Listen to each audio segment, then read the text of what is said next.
Between 1945 and 1955, the United States filmed every nuclear experiment it ran.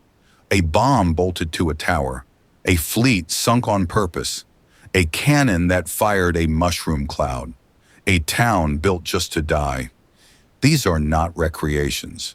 Every frame you are about to see is real government film, shot by military cameramen who stood closer than anyone should. This is the atomic decade on its own footage. It starts in secret. July 1945. In a corner of the New Mexico desert, scientists prepared a test they called Trinity. Nobody knew for certain what would happen. They placed the device on a steel tower and backed away for miles. Dozens of cameras were aimed at that single point in the dark. At 5:30 in the morning, they fired it. The flash was brighter than the midday sun. It was seen almost 200 miles away. The heat fused the desert sand into green glass. The steel tower simply vanished. A mushroom cloud climbed 7 miles into the sky, and the world quietly changed before breakfast.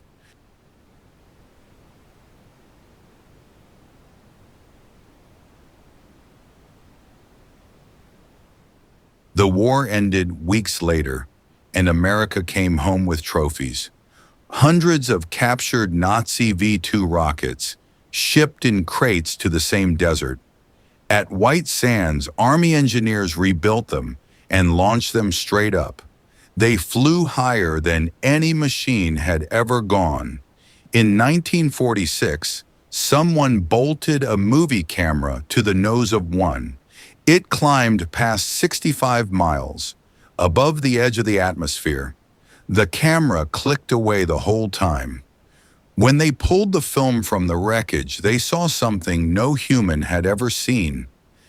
The Earth photographed from space by a weapon built to destroy cities.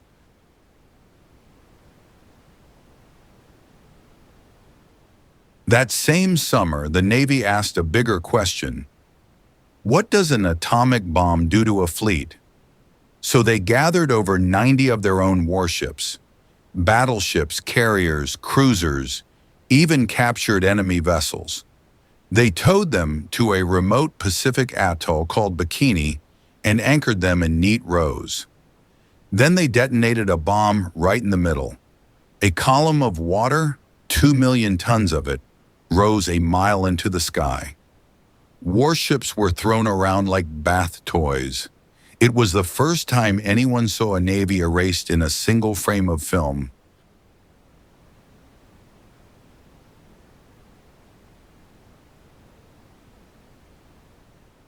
By 1951, the tests were no longer the only story. The Soviet Union had the bomb too, and America had to explain the unthinkable to its own children. The government's answer was a cartoon turtle named Bert. There was a turtle by the name of Bert, and the turtle was very alert. When danger threatened him, he never got hurt. He knew just what to do. He'd duck and cover, duck and cover. Duck and cover played in classrooms for a decade. Millions of kids practiced hiding under their desks.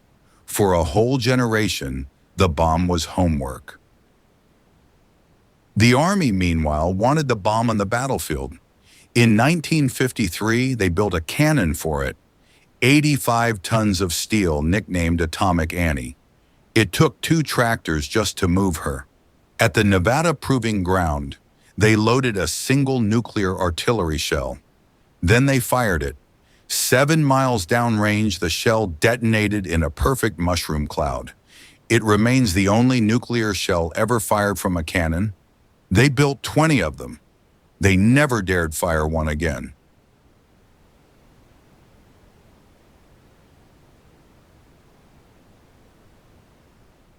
And then they turned the cameras on us. In 1955, the government built a small American town in the Nevada desert. Real houses, real furniture, real food on the tables. The families were mannequins, posed like people at home. Reporters called it Doomtown. Everyone walked away, and a mile from the front doors, they detonated a bomb. The shock wave reached the houses in under a second. Walls, roofs, and cars were torn apart on camera.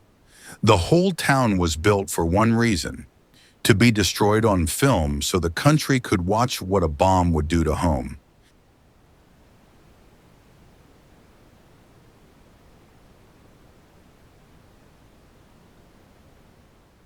10 years. From a secret flash in the desert to a staged apocalypse on Main Street, the cameramen who shot this footage were told to keep rolling no matter what. And because they did, we can watch the atomic age exactly as it happened.